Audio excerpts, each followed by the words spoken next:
ਵਾਹਿਗੁਰੂ ਜੀ। ਜਾਤ ਪਾਹਾਰਾ ਧੀਰਜ ਸੁਨਿਆਰ, ਅਹਰਣ ਮਤ ਵੇਦ ਹਥਿਆਰ। ਜਾਤ ਪਾਹਾਰਾ ਧੀਰਜ ਸੁਨਿਆਰ। ਵਾਹਿਗੁਰੂ ਜੀ ਕਾ ਖਾਲਸਾ, ਵਾਹਿਗੁਰੂ ਜੀ ਕੀ ਫਤਿਹ। ਧੰਨ ਧੰਨ ਸਾਹਿਬ ਸ੍ਰੀ ਗੁਰੂ ਗ੍ਰੰਥ ਸਾਹਿਬ ਮਹਾਰਾਜ ਦੀ ਪਾਵਨ ਪਵਿੱਤਰ ਗੋਦ ਵਿੱਚ ਬਿਰਾਜਮਾਨ ਗੁਰੂ ਰੂਪ ਗੁਰੂ ਖਾਲਸਾ ਸਾਧ ਸੰਗਤ ਜੀ, ਧੰਨ ਧੰਨ ਸਤਿਗੁਰੂ ਗੁਰੂ ਨਾਨਕ ਦੇਵ ਸਾਹਿਬ ਜੀ ਮਹਾਰਾਜ। ਸ੍ਰੀ ਜਪਜੀ ਸਾਹਿਬ ਦੇ ਪਾਵਨ ਪਾਠ, ਅੰਮ੍ਰਿਤ ਵੇਲੇ ਦੀ ਬਾਣੀ, ਬ੍ਰਹਮ ਗਿਆਨ ਦੀ ਦਾਤ ਬਖਸ਼ਣ ਵਾਲੀ ਪੁਰਾਤਨ ਸਮੇਂ ਤੋਂ ਅਨੇਕਾਂ ਗੁਰਸਿੱਖ ਸੁਭਾਵਕ ਹੀ 25 ਪਾਠਾਂ ਦਾ ਨਿਤਨੇਮ ਅਤੇ ਗੁਰੂ ਨਾਨਕ ਦੇਵ ਜੀ ਤੋਂ ਲੈ ਕੇ ਕੁੱਲ 5 ਬਾਣੀਆਂ ਜੋ ਕਰਦੇ ਸਨ। ਜੋ 5 ਗ੍ਰੰਥੀ ਵਿੱਚ ਬਾਣੀ ਹੈ, ਸ੍ਰੀ ਜਪਜੀ ਸਾਹਿਬ ਹੈ, ਇਸੇ ਪ੍ਰਕਾਰ ਦੱਖਣੀ ਓਂਕਾਰ ਹੈ, ਸਿੱਧ ਗੋਸ਼ਟ ਹੈ, ਆਸਾ ਦੀ ਵਾਰ ਹੈ। ਇਸ ਤਰ੍ਹਾਂ ਗੁਰੂ ਨਾਨਕ ਦੇਵ ਜੀ ਦੀ ਰਚਿਤ ਬਾਣੀ ਰਹਿਰਾਸ, ਫਿਰ ਸੋਹਿਲਾ ਸਾਹਿਬ ਦਾ ਪਾਠ, ਕੀਰਤਨ ਵਿੱਚ ਪਾ ਕੇ ਗਾਇਨ ਕਰਨੇ ਕਰਕੇ ਕੀਰਤਨ ਨਾਮ ਜਸਦਾ।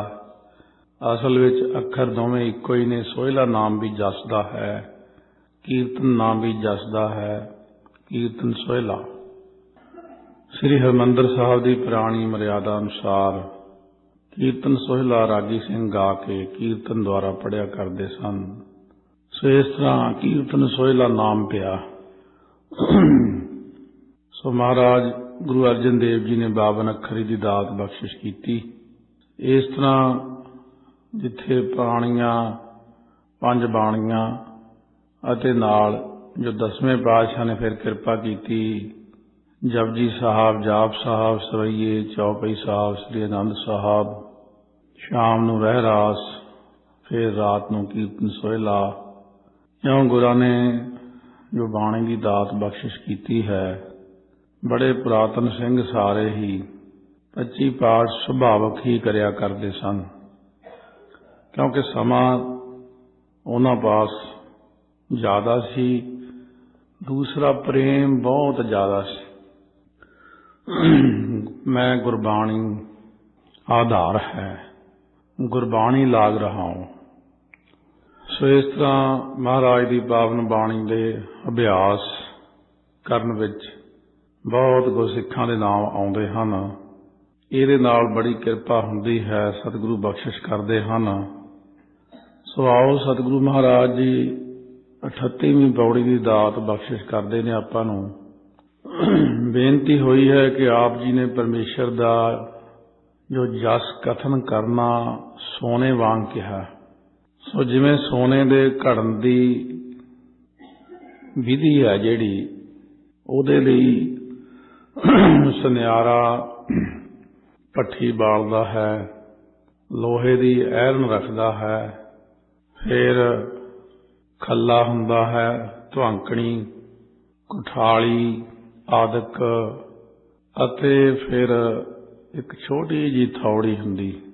ਸੋ ਇਸੇ ਤਰ੍ਹਾਂ ਹੀ ਫਿਰ ਪਰਮੇਸ਼ਰ ਦੇ ਜਸ ਰੂਪ ਸੋਨੇ ਦੇ ਘਾੜਤ ਘੜਨ ਵਾਸਤੇ ਜਿਹੜੀ ਅੰਦਰ ਅੰਤਰੀਵ ਸਾਡੇ ਭੱਠੀ ਹੈ, ਕੁਠਾਲੀ ਹੈ, ਸੁਨਿਆਰਾ ਹੈ, ਅੱਗ ਆਦਿਕ, ਐਰਨ ਆਦਿਕ ਅੰਦਰ ਜੋ ਹੈ, ਉਹ ਵੀ ਕੈਸੇ ਹੁੰਦੇ ਨੇ ਆਪ ਨੇ ਕਿਰਪਾ ਕਰਕੇ ਉਹ ਵੀ ਹੁਣ ਦੱਸਣੇ, ਕਿਉਂਕਿ ਅਖੀਰ ਤੱਕ ਸਿੱਧ ਮਹਾਰਾਜ ਜੀ ਦੇ ਸ਼ਰਧਾਲੂ ਬਣ ਚੁੱਕੇ ਸਨ। ਸੋ ਸਤਿਗੁਰੂ ਮਹਾਰਾਜ ਸੱਚੇ ਪਾਤਸ਼ਾਹ ਫਰਮਾਉਂਦੇ ਨੇ, ਜਾਤੋ। ਜਾਤ ਅੱਖਰ ਕਈ ਤਰ੍ਹਾਂ ਦਾ ਹੁੰਦਾ। ਇੱਕ ਹੁੰਦੀ ਜੱਤ। ਜੱਤ ਕਹਿੰਦੇ ਨੇ ਬਹੁਤ ਸਾਰੇ ਰਿੱਛ ਆਦਿਕ ਦੇ ਜਿਵੇਂ ਵਾਲ ਹੁੰਦੇ ਨੇ, ਜੱਤ। ਸ਼ੇਰ ਦੀ ਧੌਣ ਦੇ ਉੱਤੇ ਗਰਦਨ ਤੇ ਜੱਤ ਹੁੰਦੀ। ਸੋ ਇਸ ਤਰ੍ਹਾਂ ਇਹ ਪਾਠ ਤੱਤੇ ਨੂੰ ਔਂਕੜ ਅਦਕ ਤੋਂ ਬਿਨਾਂ ਬੋਲਣਾ। ਜਾਤੋ ਪੋਲਾ ਜਿਹਾ, ਜਾਤੋ ਪਾਹਾਰਾ, ਪੱਪੇ ਕੰਨਾ ਹਾਹੇ ਕੰਨਾ ਰਾਰੇ ਕੰਨਾ, ਜਾਤ ਪਾਹਾਰਾ।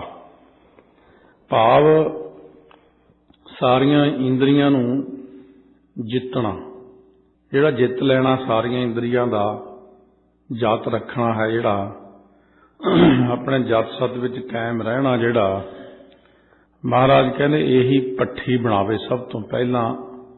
ਜਾਂ ਇਹੀ ਪਹਾਰਾ ਤੋਂ ਭਾਵ ਹੁੰਦੀ ਹੈ ਜਿਵੇਂ ਦੁਕਾਨ ਜਾਂ ਪੁਰਾਣੇ ਅੱਖਰ ਕਾਰਖਾਨਾ, ਵਰਕਸ਼ਾਪ, ਜਿੱਥੇ ਬਹਿ ਕੇ ਸੁਨਿਆਰਾ ਅੰਦਰ ਸੋਨੇ ਦੀ ਘਾੜਤ ਕਰਦਾ, ਉਹਦੇ ਮਿਸਤਰੀ ਅੰਦਰ ਲੱਗੇ ਹੁੰਦੇ ਨੇ।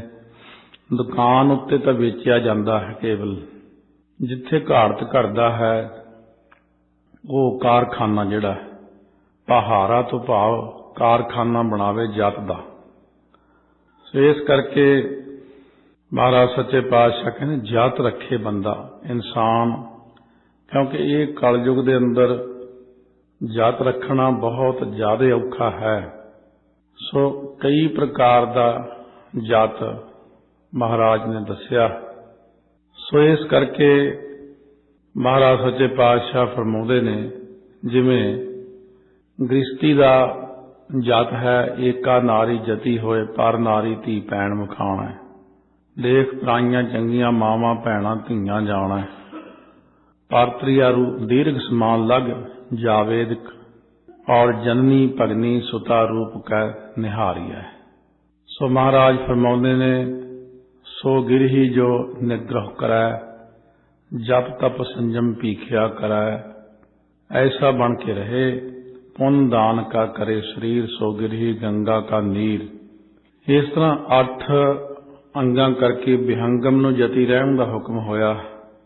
ਜਿਹੜੇ ਵਿਹੰਗਮ ਨੇ, ਡੇਰਿਆਂ 'ਚ ਰਹਿਣ ਵਾਲੇ, ਉਹਨਾਂ ਨੂੰ ਹੁਕਮ ਹੈ। ਕਲਯੁਗ ਦਾ ਇਤਨਾ ਭਾਰੀ ਪ੍ਰਭਾਵ ਹੋਣ ਕਰਕੇ ਇੰਨਾ ਜ਼ਿਆਦਾ ਜਤੀ ਸਤੀ ਕਰੋੜਾਂ ਵਿੱਚੋਂ ਬਿਰਲਾ ਹੀ ਇਨਸਾਨ ਮਿਲਦਾ। ਜਤ ਵਾਹਿਗੁਰੂ ਰਖਾਵੇ, ਸਿਰ ਤੇ ਸਤਿਗੁਰੂ ਹਮੇਸ਼ਾ ਪਹਿਰਾ ਰੱਖਣ। ਵਾਹਿਗੁਰੂ ਦੀ ਕਿਰਪਾ ਦਾ ਸਦਕਾ ਹੀ ਜੀਵ ਜਤ ਸਤ ਵਿੱਚ ਕਾਇਮ ਰਹਿ ਸਕਦਾ। ਇਸ ਕਰਕੇ ਸਤਿਗੁਰੂ ਮਹਾਰਾਜ ਸੱਚੇ ਪਾਤਸ਼ਾਹ ਫਰਮਾਉਂਦੇ ਨੇ, ਇਹ ਸਿੱਧੋ ਜਿਹੜਾ ਸਾਰਿਆਂ ਨਾਲੋਂ ਪਹਿਲਾਂ, ਜਦੋਂ ਬੰਦੇ ਕੋਲ ਕਾਰਖਾਨਾ ਹੈ ਤਾਂ ਹੀ ਅੱਗੇ ਘਾੜਤ ਘੜੇਗਾ। ਜੇ ਬੰਦੇ ਕੋਲ ਜਾਤ ਸਤ ਨਹੀਂ, ਉਹ ਭਗਤੀ ਵਿੱਚ ਕਾਮਯਾਬ ਨਹੀਂ ਹੁੰਦਾ। ਬਹੁਤ ਸਾਰੇ ਲੋਕ ਐਸਾ ਕਹਿੰਦੇ, ਅਸੀਂ ਬੜਾ ਕਰਦੇ ਹਾਂ, ਮਨ ਨਹੀਂ ਟਿਕਦਾ, ਪ੍ਰਾਪਤੀ ਨਹੀਂ ਹੁੰਦੀ। ਇਹੀ ਕਮੀ ਹੁੰਦੀ ਉਹਨਾਂ ਦੇ ਅੰਦਰ ਬਹੁਤੀ ਜ਼ਿਆਦਾ, ਕਿ ਜਾਤ ਸਤ ਵਿੱਚ ਉਹ ਢਿੱਲੇ ਪੈ ਜਾਂਦੇ ਨੇ। ਮਨ ਕਰਕੇ ਜਤੀ ਰਹਿਣਾ ਬਹੁਤ ਔਖਾ ਹੈ। ਜਿਹੜੇ ਮਨ ਕਰਕੇ ਜਤੀ ਰਹਿੰਦੇ ਨੇ ਉਹ ਅਤਿਰਥੀ ਯੋਧੇ ਮੰਨੇ ਜਾਂਦੇ ਨੇ। ਸਰੀਰ ਕਰਕੇ ਜਤੀ ਰਹਿਣਾ ਇਹ ਵੀ ਮੰਨੇ ਜਾਂਦੇ ਨੇ ਕਿ ਤਕੜੇ ਯੋਧੇ ਸਰੀਰ ਕਰਕੇ ਬਚਿਆ। ਇਸੇ ਪ੍ਰਕਾਰ ਅੱਖਾਂ ਕਰਕੇ ਜਤੀ ਰਹਿਣਾ, ਕੰਨਾਂ ਕਰਕੇ ਜਤੀ ਰਹਿਣਾ, ਮਾੜੀ ਗੱਲ ਨਾ ਸੁਣਨੀ, ਮਾੜੀ ਗੱਲ ਨਾ ਦੇਖਣੀ। ਮਹਾਰਾਜ ਕਹਿੰਦੇ ਇਸ ਤਰ੍ਹਾਂ ਮਨ ਦੇ ਅੰਦਰ ਵਿਕਾਰ ਭਾਵਨਾ ਜਿਹਦੀ ਆਵੇ ਹੀ ਨਾ। 6 ਜਤੀ ਮਹਾਰਾਜ ਨੇ ਬਾਣੀ ਦੇ ਅੰਦਰ ਲਿਖੇ ਨੇ, 6 ਜਤੀ ਮਾਇਆ ਕੇ ਬੰਦਾ, ਗਾਵਨ ਤੁਧਨੋਂ ਜਤੀ ਸਤੀ ਸੰਤੋਖੀ। ਸੋ ਜਤੀ ਦੇ ਇਸੇ ਕਰਕੇ ਉਹਨਾਂ ਨੂੰ ਮਹਾਨ ਜਤੀ ਮੰਨਿਆ ਹੈ। ਜਿਵੇਂ ਲਕਸ਼ਮਣ ਜੀ ਹੋਏ ਨੇ, ਉਹਨਾਂ ਨੇ ਸਾਰੀ ਜ਼ਿੰਦਗੀ ਸੀਤਾ ਦੇ ਸਿਰਫ ਚਰਨਾਂ ਨੂੰ ਦੇਖ ਕੇ ਹੀ ਪਛਾਣਿਆ ਉਹਨਾਂ ਨੂੰ, ਕਦੇ ਮੁੱਖ ਵੱਲ ਦੇਖਿਆ ਹੀ ਨਹੀਂ। ਮਨ ਵਿੱਚ ਜਿਨ੍ਹਾਂ ਦੇ ਵਿਕਾਰ ਹੀ ਨਹੀਂ ਆਇਆ ਕਦੇ, ਸਾਰੇ ਜਤੀ ਇਸੇ ਕਰਕੇ। ਉਸ ਤੋਂ ਬਾਅਦ ਜਾ ਕੇ ਗੁਰੂ ਨਾਨਕ ਦੇਵ ਜੀ ਵੇਲੇ ਤੋਂ ਫਿਰ ਮਨ ਬਾਣੀ ਸਰੀਰ ਕਰਕੇ ਜਤੀਆਂ ਦੀ ਗਿਣਤੀ ਸ਼ੁਰੂ ਹੋਈ। ਪੁਰਾਣੇ ਸਮੇਂ ਵਿੱਚ ਵੀ ਹੋਏ ਜਤੀ ਬਹੁਤ। ਜਤ ਰੱਖਣਾ ਇੱਕ ਅੰਮ੍ਰਿਤ ਹੈ। ਸਰੀਰ ਦੀ ਸਾਰੀ ਤਾਕਤ, ਮਨ ਦੀ ਇਕਾਗਰਤਾ, ਪਰਮੇਸ਼ਰ ਦੀ ਖੁਸ਼ੀ ਜਤ ਵਿੱਚ ਹੈ। ਸੋ ਜਦੋਂ ਜਤ ਤੋਂ ਇਨਸਾਨ ਡੋਲਣਾ ਸ਼ੁਰੂ ਹੁੰਦਾ ਹੈ, 100 ਗੁਣੇ ਕੀਤੀ ਹੋਈ ਭਗਤੀ 99 ਗੁਣਾ ਖਤਮ ਹੋ ਜਾਂਦੀ, ਇੱਕੋ ਹੀ ਗੁਣਾ ਬਾਕੀ ਰਹਿ ਜਾਂਦੀ। ਇਸ ਕਰਕੇ ਉਹ ਆਪਣੇ ਆਪ ਨੂੰ ਇੰਨਾ ਸੰਭਾਲ ਕੇ ਰੱਖੇ, ਜਿਨ੍ਹਾਂ ਨੇ ਭਗਤੀ ਕਰਨੀ ਹੈ, कि जात विच मन कायम रहे। जे मन डोल गया तो शरीर कायम रहे। इस करके सतगुरु कहते ने जुबान करके जति होना, माड़ी गल ना सुननी ना बोलनी। तां सतगुरु महाराज ने सिद्धां नूं इह समझाया जिथे सारी दुनिया नूं समझाया। धीरज, सुनियार अते बहुत सारा धन दौलत की प्राप्ति अते इहदी निवृत्ति विच सुख दुख विच धीरज रखना। धन आ गया तो धन चलिया गया। जिहड़ा धीरज है ये जत तो बिना धीरज नहीं आउंदा। जती बंदा बहुत धीरजवान हुंदा। जिहड़े बंदे अंदर जत नहीं वो काला पैंदा रहिंदा, क्योंकि होछा हो जांदा, वो भड़कदा फिरदा थां थां दे उत्ते। मन की एकाग्रता टिकाओ सतगुरु जाणदे ने। सतगुरु अपने सिख नूं बचा के रखण, सतगुरु सिर ते मिहर भरिया हथ रखण। क्यों सतगुरु की किरपा हुंदी सिख दे उत्ते कि धीरज वड्डी चीज़ है। धीरज जज्जे नूं औंकड़ भी है, सस्से नूं औंकड़, रारे नूं औंकड़, सुनियार। ये सुनियारा बनाउणा करे धीरज रूप। पदार्थां की प्राप्ति विच खुश ना होवे ते पदार्थां की जाण ते औखे समय ते दुखी ना होवे। मन दे अंदर इउं निश्चा करे कि मेरे पास संपदा रही हुई नहीं अते विपता भी नहीं रहनी संसार दे विच। जिवें भगत कबीर जी ने फरमाया, संपै देख ना हरखी है, विपत देख ना रोए। पैसा देख के बाला खुश ना होवे ते जदों विपता पै जाए बाला रोवे ना। फिर ज्यों संपै त्यों विपत है। जिवें पैसा है उवें विपता है, दोनों इक्को जिहे ही ने। विध ने रचिया सो होए। जो विधाता ने रचिया है उही होना। सुख दुख आउंदे ही रहने ने। अप डाउन जिंदगी च कबहू जीड़ा ऊब चढ़त है, कबहू जाए पाए आले। लोभी जीड़ा थिर न रहत है, चारे कुंडा भाले। सो इस करके महाराज दसवें पातशाह ने भी जात बारे ही बहुत सोहना जो बख्शिश की है। इस करके महाराज सच्चे पातशाह ने उच्चारण किया कि जदों नौवें पातशाह ने सानू दात बख्शिश की, सानू एक गल कह दी, सुध जब ते हम तरी बचन गुरदय हमारे। पूत यह प्रण तोहे प्राण जब लग घट थारे। निज नारी के साथ नेहो तुम नित बढ़ाई हो। पर नारी की सेज भूल सुपने हो न जई हो। सो इस तरह महाराज ने जात दे विच कायम रहन वास्ते खालसे नूं हुक्म कीता अते कुरैतां तो बचण लई हुक्म कीता। जो कुरैत एक हुंदी रहत, एक हुंदी कुरैत। रहत तो उल्ट। महाराज सच्चे पातशाह फरमाउंदे ने, हुक्का हजामत हलालो हराम। इन्हां चार कुरैतां तो मेरा खालसा बच के रहे। तंबाकू आदक तो, केसां दी बेअदबी तो। सो इसे प्रकार किसी भी प्रकार का जो गलत खाना, खुद नूं पता है कि दाल रोटी का ही अमल कहा खालसे नूं। परचा शब्द का, दीदार खालसे का, अमल प्रसादे का। ये 3 अखर लिखे तो होए ने रहतनामे विच।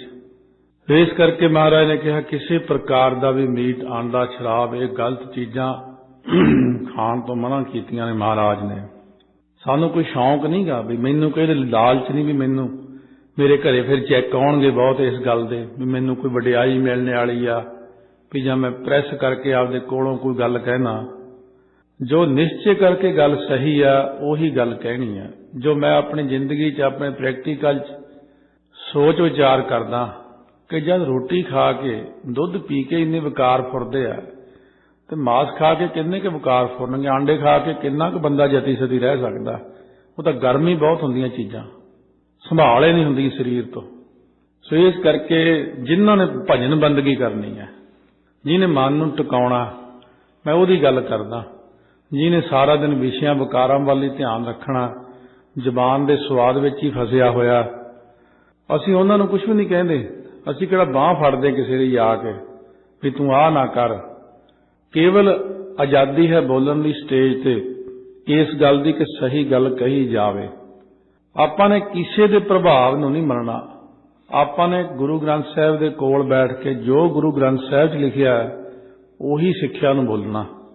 ਮਹਾਰਾਜ ਸੱਚੇ ਪਾਤਸ਼ਾਹ ਨੇ ਇਸ ਕਰਕੇ ਕਿਹਾ ਹਰਾਮ। ਇਹ ਹਰਾਮ ਅੱਖਰ ਵਿੱਚ ਆ ਜਾਂਦਾ। ਜਤ ਪਹਾਰਾ ਭਾਵ ਹਰਾਮ ਹੁੰਦਾ ਪਰਾਏ ਥਾਵਾਂ ਤੇ ਜਾ ਕੇ ਖੇ ਖਾਣੀ ਆਦਿਕ। ਮਹਾਰਾਜ ਨੇ ਕਿਹਾ ਚਾਰ ਕ੍ਰਿਤਾਂ ਤੋਂ ਖਾਲਸਾ ਬਚ ਕੇ ਰਹੇ। ਇਸ ਕਰਕੇ ਸਤਿਗੁਰੂ ਨੇ ਜਦੋਂ ਆਪਾਂ ਨੂੰ ਇਹ ਜਾਤ ਬਖਸ਼ਿਆ, ਇਹ ਠੀਕ ਹੈ, ਇਹਨਾਂ ਨੂੰ ਜਿੱਤਣ ਲੱਗਿਆਂ ਬਹੁਤ ਦੇਰ ਲੱਗ ਜਾਂਦੀ। ਜਿਵੇਂ ਨੀਂਦ ਨੂੰ ਸੈੱਟ ਕਰਦਿਆਂ ਕਰਦਿਆਂ ਕਾਫੀ ਸਮਾਂ ਲੱਗ ਜਾਂਦਾ, ਖਿੱਚ ਖਿੱਚ ਕੇ ਠੀਕ ਕਰਨੀ ਪੈਂਦੀ ਹੈ। ਇਹ ਫੇਰ ਭਾਰੂ ਹੋ ਜਾਂਦੀ। ਭੁੱਖ ਵੀ ਬਹੁਤ ਔਖੀ ਠੀਕ ਹੁੰਦੀ ਹੈ। ਨੀਂਦ ਤੇ ਵੀ ਕੰਟਰੋਲ ਕਰਨਾ ਬਹੁਤ ਔਖਾ। ਇਹਨੂੰ ਘਟਾ ਕੇ ਥੋੜੇ ਤੱਕ ਲੈ ਆਉਣਾ। ਇਸ ਤਰੀਕੇ ਨਾਲ ਸਤਿਗੁਰੂ ਮਹਾਰਾਜ ਬਖਸ਼ਿਸ਼ ਕਰਦੇ ਨੇ ਕਿ ਧੀਰਜ ਵਿੱਚ ਆ ਜਾਓ। ਧੀਰਜ ਮਨ ਨੇ ਕਾਹਲਾ ਨਾ ਪੈਣਾ। ਜਿਵੇਂ ਸੰਤਾਂ ਮਹਾਤਮਾ ਦਾ ਮਨ ਬਹੁਤ ਧੀਰਜ ਵਿੱਚ ਹੁੰਦਾ, ਆਪਣਾ ਮਨ ਧੀਰਜ ਸਹਿਤ ਕਰੇ। ਸੰਤ ਕਿਹਨੂੰ ਕਿਹਾ? ਸਹਿਣਸ਼ੀਲ ਸੰਤੰ ਸਮ ਮਿੱਤਰਸ ਦੁਰਜਨ ਹੈ। ਕਹਿੰਦੇ ਨੇ ਜਿਹੜੀ ਸਹਿਣਸ਼ੀਲਤਾ ਹੈ ਸੰਤਾਂ ਵਾਂਗ ਰੱਖੇ। ਮਿੱਤਰਸ ਦੁਰਜਨ ਹੈ। ਖੋਟੇ ਪੁਰਸ਼ ਅਤੇ ਮਿੱਤਰ ਇੱਕੋ ਹੀ ਲੱਗਦੇ ਨੇ ਉਹਨਾਂ ਨੂੰ, ਕਿਸੇ ਨਾਲ ਵੈਰ ਵਿਰੋਧ ਨਹੀਂ ਹੁੰਦਾ। ਨਾਨਕ ਭੋਜਨ ਅਨਕ ਪ੍ਰਕਾਰੇਣ ਨਿੰਦਕ ਆਵਦ ਹੋਏ ਉਪਤਿਸ਼ਟ ਤੇ। ਹੁਣ ਅਨੇਕ ਪ੍ਰਕਾਰ ਦੇ ਇੱਕ ਬੰਦਾ ਭੋਜਨ ਬਣਾ ਕੇ ਲਿਆਇਆ, ਥਾਲ ਭਰ ਕੇ ਸੋਹਣੀ 36 ਪ੍ਰਕਾਰ ਦੇ ਮਹਾਤਮਾ ਲਈ। ਇੱਕ ਪਾਸੇ ਨਿੰਦਕ ਜਿਹੜਾ ਹੈ ਆਵਦ ਹੁੰਦਾ, ਸ਼ਸਤਰ ਲੈ ਕੇ, ਕੁਹਾੜਾ ਲੈ ਕੇ, ਤਲਵਾਰ ਲੈ ਕੇ ਸੰਤ ਦੇ ਸਿਰ ਤੇ ਖੜਾ ਹੋਵੇ ਕਿ ਤੇਰੇ ਮਾਰ ਦੇਣੀ ਮੈਂ। ਇੱਕ ਪਾਸੇ ਭੋਜਨਾਂ ਦੇ ਥਾਲ ਲੈ ਕੇ ਪ੍ਰੇਮੀ ਖੜਾ। ਕਹਿੰਦੇ ਉਹ ਐਸੀ ਬਿਰਤੀ ਦੇ ਮਾਲਕ ਹੁੰਦੇ ਨੇ, ਉਹਨਾਂ ਨੂੰ ਦੋਨੋਂ ਇੱਕੋ ਜਿਹੇ ਲੱਗਦੇ ਨੇ। ਬਿਰਤੀ ਉੱਪਰ ਉਠਾ ਕੇ ਜੇ ਦੇਖੀਏ, ਜਿਹੜਾ ਥਾਲ ਲੈ ਕੇ ਪ੍ਰੇਮੀ ਖੜਾ ਉਹ ਕਹਿੰਦੇ ਇਹਦੇ ਵਿੱਚ ਵੀ ਨਿਰੰਕਾਰ ਦੀ ਜੋਤ ਹੈ। ਜਿਹੜਾ ਕੁਹਾੜਾ ਲੈ ਕੇ ਖੜਾ ਇਹ 'ਚ ਵੀ ਤੂੰ ਹੀ ਬੈਠਾ, ਮੈਂ ਕਿਹਨੂੰ ਮਾੜਾ ਕਹਿ ਦਿਆਂ। ਇਹ ਤੇਰਾ ਹੀ ਪ੍ਰੇਰਿਆ ਹੋਇਆ, ਆਹ ਵੀ ਤੇਰਾ ਹੀ ਪ੍ਰੇਰਿਆ ਹੋਇਆ, ਤੁਸੀਂ ਤਾਂ ਬੈਠੇ ਹੋ ਸਾਰਿਆਂ ਵਿੱਚ। ਇਸ ਕਰਕੇ ਉਹ ਬਿਰਤੀ ਜਿਹੜੀ ਆ ਸਿਮਰਨ ਦੇ ਦੁਆਰਾ ਹੀ ਉੱਪਰ ਉੱਠਦੀ ਹੈ। ਭਗਤੀ ਕਰਦਿਆਂ ਕਰਦਿਆਂ ਜਦੋਂ ਸਾਰਾ ਦਿਨ ਆਪਾਂ ਉਹ ਭਗਤੀ ਕਰਦੇ ਨਹੀਂ, ਸਾਰਾ ਦਿਨ ਧਿਆਨ ਜਿਹੜਾ ਇੱਧਰ ਉੱਧਰ ਰਹਿਣ ਕਰਕੇ ਸੰਤਾਂ ਮਹਾਤਮਾ ਦੀ ਤੇ ਗ੍ਰਸਤੀਆਂ ਦੀ, ਆਮ ਸੰਸਾਰੀ ਬੰਦਿਆਂ ਦੀ ਬਿਰਤੀ 'ਚ ਬਹੁਤ ਫਰਕ ਹੁੰਦਾ। ਸੋ ਜਿਵੇਂ ਮਹਾਰਾਜਾ ਪਟਿਆਲਾ ਭੁਪਿੰਦਰ ਸਿੰਘ ਜੀ, ਉਹਨਾਂ ਦੇ ਕੋਲੇ ਜਦੋਂ ਮਹਾਂਪੁਰਖ ਆਏ ਸੰਤ ਬਾਬਾ ਅਤਰ ਸਿੰਘ ਜੀ ਮਸਤੂਆਣੇ ਵਾਲੇ, ਇੱਕ ਵਾਰ ਕਹਿਣ ਲੱਗੇ ਜੀ ਸੰਸਾਰੀ ਬੰਦੇ ਤੇ ਭਗਤ ਲੋਕ ਦਿਨੇ ਤਾਂ ਸੰਸਾਰੀ ਕੰਮ ਕਰਦੇ ਨੇ, ਭਗਤ ਲੋਕ ਜਿਹੜੇ ਨੇ ਉਹ ਦਿਨੇ ਭਗਤੀ ਕਰਦੇ ਨੇ, ਪਰ ਜਦੋਂ ਰਾਤ ਨੂੰ ਸੌਂ ਜਾਂਦੇ ਨੇ ਗ੍ਰਸਤੀ ਬੰਦੇ ਵੀ ਭਗਤ ਵੀ, ਉਦੋਂ ਤਾਂ ਇੱਕੋ ਜਿਹੀ ਅਵਸਥਾ ਹੁੰਦੀ, ਸੁੱਤੇ ਪਏ। ਮਹਾਂਪੁਰਖ ਕਹਿਣ ਲੱਗੇ ਨਹੀਂ, ਫਰਕ ਹੁੰਦਾ, ਉਦੋਂ ਵੀ ਫਰਕ ਹੁੰਦਾ। ਗ੍ਰਸਤੀ ਸੁੱਤਾ ਪਿਆ ਕੀ ਸੋਚਦਾ, ਤੇ ਭਗਤ ਜਨ ਤਾਂ ਨਾਮ ਹੀ ਜਪਦਾ। ਸੋ ਇਸ ਕਰਕੇ ਕਬੀਰ ਸੁਪਨੇ ਹੂੰ ਬਰੜਾਏ ਕਹਿ ਜੇ ਮੁਖ ਨਿਕਸੈ ਰਾਮ। ਸੁਪਨੇ ਵਿੱਚ ਭਗਤ ਰਾਮ ਦਾ ਨਾਮ ਲੈਂਦੇ ਨੇ, ਵਾਹਿਗੁਰੂ ਕਹਿੰਦੇ ਨੇ, ਨਾਮ ਜਪਦੇ ਨੇ। ਸੋ ਕਹਿਣ ਲੱਗਿਆ ਮਨ ਨੂੰ ਮਹਾਰਾਜ ਤਸੱਲੀ ਜੀ ਨਹੀਂ ਹੋਈ, ਕਿਵੇਂ ਕੋਈ ਉਦਾਹਰਨ ਦਿਓ। ਗੱਲਾਂ ਕਰਦਿਆਂ ਕਰਦਿਆਂ ਰਾਤ ਦੇ 12 ਵੱਜ ਗਏ ਸੀ। ਕਹਿੰਦੇ ਚੱਲ ਪਾਣੀ ਵਾਲਾ ਗੜਬਾ ਚੱਕ ਸਾਡਾ, ਚੱਕ ਕੇ ਲੈ ਕੇ ਤੁਰ ਪਏ। ਕਹਿੰਦੇ ਉਹ ਡਿਊਟੀ ਤੇ ਚੱਲਦੇ ਤੇਰੇ ਪਹਿਰੇਦਾਰਾਂ ਕੋਲੇ। ਉੱਥੇ ਪਹਿਰੇਦਾਰ ਦੇਖਿਆ ਰਾਤ ਨੂੰ ਘੂਕ ਸੁੱਤੇ ਪਏ ਆ, ਕੋਈ ਪਹਿਰਾ ਨਹੀਂ। ਕਹਿੰਦੇ ਮਾੜਾ ਜਿਹਾ ਪਾਣੀ ਦਾ ਛਿੱਟਾ ਮਾਰ ਇਹਨਾਂ ਤੇ। ਜਦੋਂ ਛਿੱਟਾ ਮਾਰਿਆ ਇੱਕਦਮ ਆਪਣੇ ਹਥਿਆਰ ਫੜ ਕੇ ਆ ਗਏ, ਓਏ ਮਾਰ ਲਓ, ਫੜ ਲਓ, ਰੌਲਾ ਪਾਤਾ। ਕਿਉਂਕਿ ਜਿਹਦੇ ਹੱਥ 'ਚ ਤਲਵਾਰ, ਸੋਟਾ, ਡਾਂਗ, ਬੰਦੂਕ ਫੜੀ ਹੋਈ ਆ, ਸਿਪਾਹੀ ਆ, ਹੁਣ ਤਾਂ ਆਪਣਾ ਰੌਲਾ ਪਾਉਣਾ ਵੀ ਪਤਾ ਨਹੀਂ ਕੀ ਹੋ ਗਿਆ। ਸੋ ਮਹਾਰਾਜਾ ਕਹਿਣ ਲੱਗਿਆ ਸਾਵਧਾਨ ਹੋ ਕੇ ਪਹਿਰਾ ਦਿਓ ਆਪਣਾ, ਕੋਈ ਗੱਲ ਨਹੀਂ, ਅਸੀਂ ਆ ਰਹੇ, ਇੱਧਰ ਆਏ ਸੀ। ਬਾਅਦ ਜਿੱਥੇ ਸੰਤਾਂ ਦੇ ਨਾਲ ਦੇ 8-10 ਸੰਗੀ ਪਏ ਸੀ, ਕਹਿੰਦੇ ਹੁਣ ਇਹਨਾਂ ਤੇ ਛਿੱਟਾ ਮਾਰ। ਜਦ ਪਾਣੀ ਦਾ ਮਾੜਾ ਜਿਹਾ ਛਿੱਟਾ ਉੱਪਰ ਮਾਰਿਆ, ਉਹ ਸਾਰੇ ਸਤਸੰਗੀ ਇੱਕਦਮ ਉੱਠ ਕੇ ਬੈਠੇ ਹੋ ਕੇ ਆਖਦੇ ਨੇ ਸਤਨਾਮ ਸ੍ਰੀ ਵਾਹਿਗੁਰੂ, ਧੰਨ ਨਿਰੰਕਾਰ, ਧੰਨ ਗੁਰੂ ਨਾਨਕ ਪਾਤਸ਼ਾਹ, ਸੱਚੇ ਪਾਤਸ਼ਾਹ ਕਿਰਪਾ ਕਰ। ਸੋ ਉਸ ਵਕਤ ਰਾਜਾ ਮੰਨ ਗਿਆ। ਵਾਕਈ ਵੀ ਜਦੋਂ ਸੰਸਾਰੀ ਬੰਦਾ ਸੁੱਤਾ ਪਿਆ, ਉਹ ਸੁੱਤਾ ਪਿਆ ਵੀ ਪੈਸਿਆਂ 'ਚ ਧਿਆਨ ਹੈ, ਕੰਮਾਂ 'ਚ ਧਿਆਨ ਹੈ, ਬੱਚਿਆਂ 'ਚ ਧਿਆਨ ਹੈ, ਉਹਦਾ ਸੁਪਨੇ ਹੀ ਇਹੋ ਜਿਹੇ ਹੁੰਦੇ ਨੇ। ਰੱਬ ਦੇ ਪਿਆਰਿਆਂ ਦੇ ਧਿਆਨ ਜਿੱਥੇ ਹੁੰਦੇ ਨੇ, ਸੁੱਤਿਆਂ ਪਿਆ ਰਾਤ ਨੂੰ ਹਜ਼ੂਰ ਸਾਹਿਬ ਹੈ, ਕਦੇ ਪਟਨਾ ਸਾਹਿਬ ਹੈ, ਕਦੇ ਆਨੰਦਪੁਰ ਸਾਹਿਬ ਹੈ, कदे हरमंदर साहब के दर्शन हो रहे ने, कदे महाराज दे हो रहे ने, कदे सत्संगत हो रही है। इस तरह आपो अपनी बिरती है, ध्यान का टिकना है इत्थे। तो महाराज सच्चे पातशाह कहंदे ने ये धीरज सहित अपने मन नूं रखदे ने। नाले संत अखर जिवें स्टूडेंट है, विद्यार्थी है, जिहड़ा नर्सरी का बच्चा है, फिर पहली च है, दूसरी च है, 10वीं का MA है, PhD करदा, ट्रिपल MA भी कर जे, रहना तो उन्हें विद्यार्थी ही है। क्योंकि स्टूडेंट अखर तां पहली क्लास तो शुरू हुंदा ते सारी जिंदगी जद तक वो पढ़दा स्टूडेंट अखर लगे ही रहना। सो इस प्रकार ऐसे अखर जिहड़े ने हुण संत अखर की वरतों हरेक लई ही लोग कर दिंदे ने। वास्तव दे विच पहलां पता ही नहीं हुंदा कि कौन कित्थे खड़ा। जिन्हां महात्मा की गल असीं करदे हां वो तो बहुत ज़्यादा वड्डे ने, असल विच है ही महात्मा ओह सी। ये संत बाबा गुरबचन सिंह जी खालसा ने कहा सी, बड़ी पुरानी गल है, सिंह दसदे हुंदे ने 1960-65 च, कहंदे भाई कोई समा आऊगा कि ब्रह्म ज्ञानी महात्मा का काल पै जाएगा, लभणे ही नहीं किधर गए। तो इस करके केवल लिबास का नाम नहीं है, अवस्था का नाम है। जिन्ना सास गिरास न बिसरै, हर नामा मन मंत, धन से सही नानका पूर्ण सोई। संत महाराज ने सारा दस्या होया। और रब दे प्यारिਆਂ दी मत अचल हुंदी, आहरण मत। सो ये शब्द जिहड़ा है आहरण, ऐड़ा हाहा रारा अणाणे सिहारी, तिन्ने पहले मुक्ते है। असल विच उहदा वैसे अखर हैगा ऐरण, एक हुंदा अखर आरण। जे आरण अखर होवे तां उहनूं कहंदे पट्ठी, कोले वाली, जिहदे विच सुनियारा कुठाली रखदा। बाणी अंदर भी आया, ज्यों आरण लोहा पाए भन कढ़ाई है। और फिर गुरु नानक साहब का ही शब्द है मारू राग दे विच, काया आरण मन विच लोहा। आरण नाम भट्ठी दा है।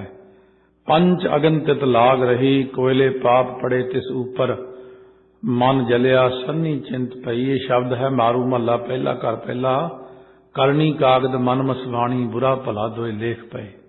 सो इस तरह ये जिहड़ा आरण शब्द है अते आहरण शब्द है, दो अलग अलग ने। आहरण हुंदी लोहे दी, बड़ा सारा लोहे दा आहरण, जिहदे उत्ते रख के फिर थौड़ी नाल। सो लोहार जिहड़ा है वड्डी आहरण दे उत्ते समान नूं कुट कुट के रंबे दातियां होर समान कटदा। सुनियारा छोटी जी आहरण हुंदी उहदे कोले, तो वह टिक टिक टिक करी जाता सारा दिन। अते इसे तरह जिहड़े दूसरे लोहार है, कहने 100 सुनियार दी एक लोहार दी। लोहार दी इको ही बड़ी है, एडी जोर दी मारदा लोहे दे उत्ते, पर गुण वक्खो वखरा होण करके सोने की घाड़त घड़न लई छोटी आहरण अते वेद हुंदा ज्ञान हथियार। हथियार हुंदा थौड़ा। सो ਉਹਦੇ ਕੋਲ ਹੁੰਦੀ ਨਿੱਕੀ जी हथौड़ी, ये ज्ञान दा है। जिवें प्रतख हथियारां दे वजन नाल लोहे दी जिहड़ी आहरण है वो अचल ही रहिंदी है, हिलदी नहीं। इसे प्रकार महाराज सच्चे पातशाह कहंदे ने ये जिहड़ा ज्ञान है ना, वेद हथियार, ज्ञान ही हथियार है साडे पास। इस करके महाराज कहंदे ने जिवें मर्जी कोई बोली जावे, क्योंकि लोगों ने आपां नूं बहुत कुछ कहना, पर आहरण मत नूं एक जगह आहरण वांगू टिका के रखना पैंदा। बहुते लोगों नूं सच्चाई सचूई का कोई नहीं पता हुंदा, किसी नूं नहीं बहुता पता हुंदा, क्योंकि सच्चाई का पता जिहड़ा अंतरीव सारियां चीज़ां ने असलीयत तक जाना बहुत औखा है। संसार की तो ये चाल है कि एक गल का माड़ा जिहा इशारा जा कर दो, सारी दुनिया उही गल बोलण लग जाएगी। असलीयत जिहड़ी है वो बहुत कोहां दूर है सारियां तो। कलयुग का समा होण करके असलीयत नूं लोग नकली कहंदे ने ते नकली नूं असली कहंदे ने। कलयुग का समा है। इस करके महाराज सच्चे पातशाह कहंदे ने कि मन नूं ना डुलावे, मन नूं डुला लैंदा। जिहड़े गुरु साहब दे वाक ने उन्हां वाकां दे उत्ते पहरा दे के अपने मन नूं टिका के रखे। तां महाराज सच्चे पातशाह कहंदे ने जिवें महाराज ने वचन किया कि सिमरत शास्त्र वेद सभै बहु भेद कहें हम एक न जान्यो। महाराज जी ये भी कहते हैं, चाहो मैं पेख्यो खट मैं पेख्यो 10 अष्टी सिमरताए सब मिल एको एक वखाना तो किसते कहों दराए। सो इस तरह के जिहड़े बचन ने गुरु साहब दे सुन के असलीयत नूं विचारे कि गुरु साहब ने बचन कादे परखाए कहे ने, इन्हां दा असल निशाना की है। अपनी मत नूं डला के उल्टा निश्चा ना करे। महाराज ने जिहड़े वाक कहे ने, हुण इउं तां हरेक बंदा ही अपनी मत मुताबक अर्थ कर लैंदा। अर्थ इउं थोड़ी हुंदे ने भी अपने घरे बैठे ते घरे डिक्शनरी अपनी नवीं बना ली।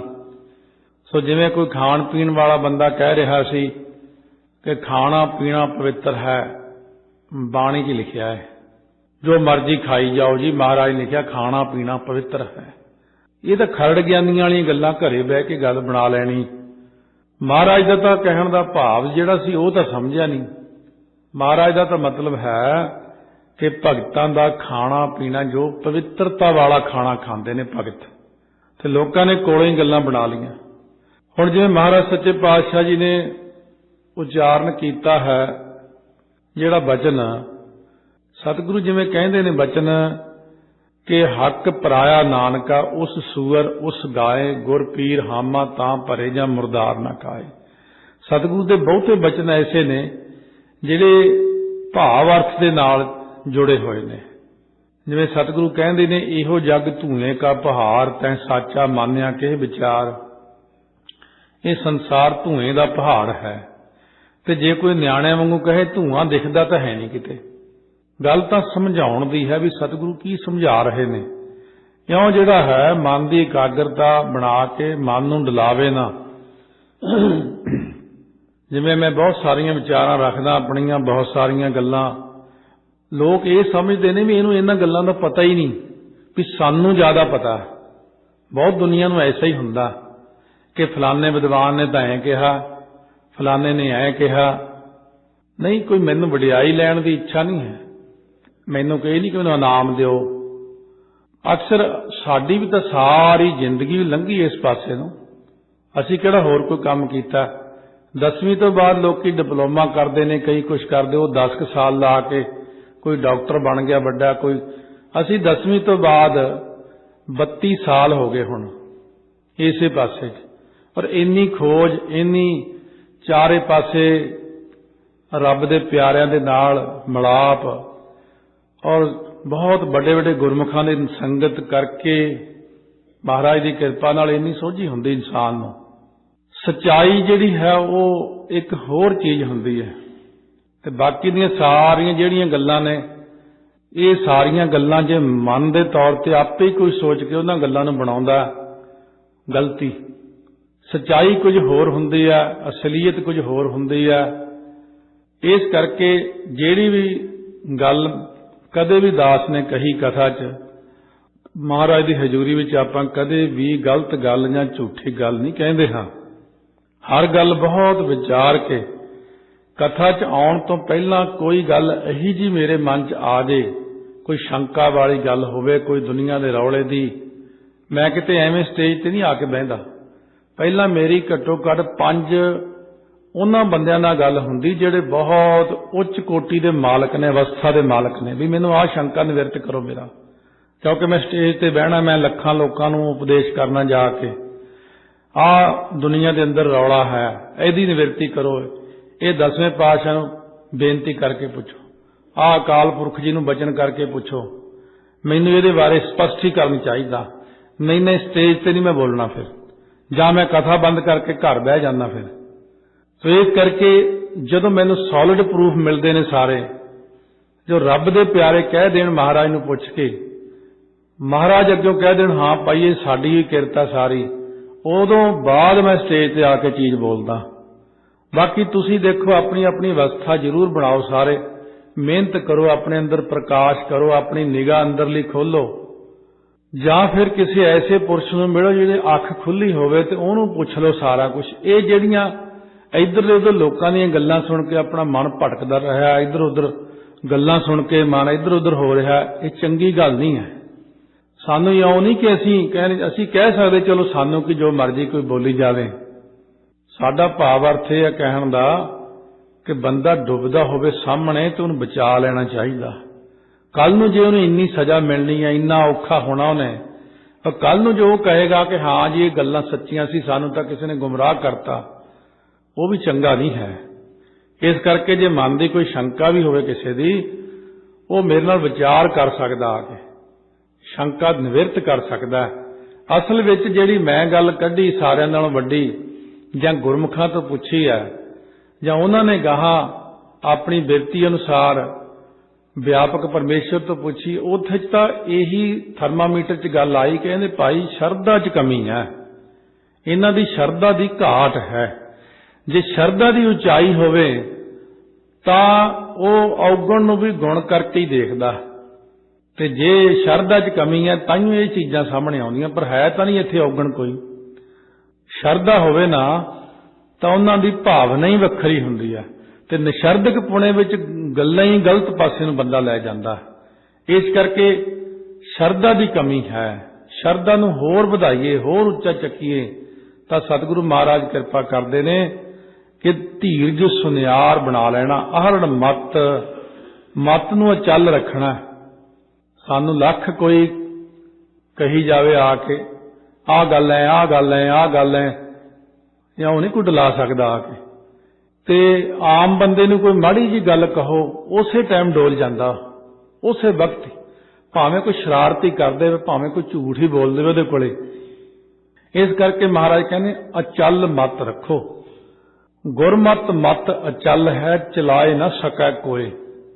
किवें ही कोई मर्जी कही जावे आके, ਉਹਦੇ उत्ते निश्चा जिहड़ा गुरमत ते रखना, गुरां ते रखना, डलाउणा ना निश्चा। असीं तां माड़े ਜਿਹੇ जी निश्चा डला लैंदे, माड़ी जी किसी ने गल कहती उसे गल उत्ते मन डोल गया साडा। तां सतगुरु महाराज सच्चे पातशाह कहंदे अचल रखो मन, आहरण मत, ते ज्ञान दा हथौड़ा रखो अपने कोले। ज्ञान दे हथौड़े नाल मत नूं एक जगह टिका के रखो।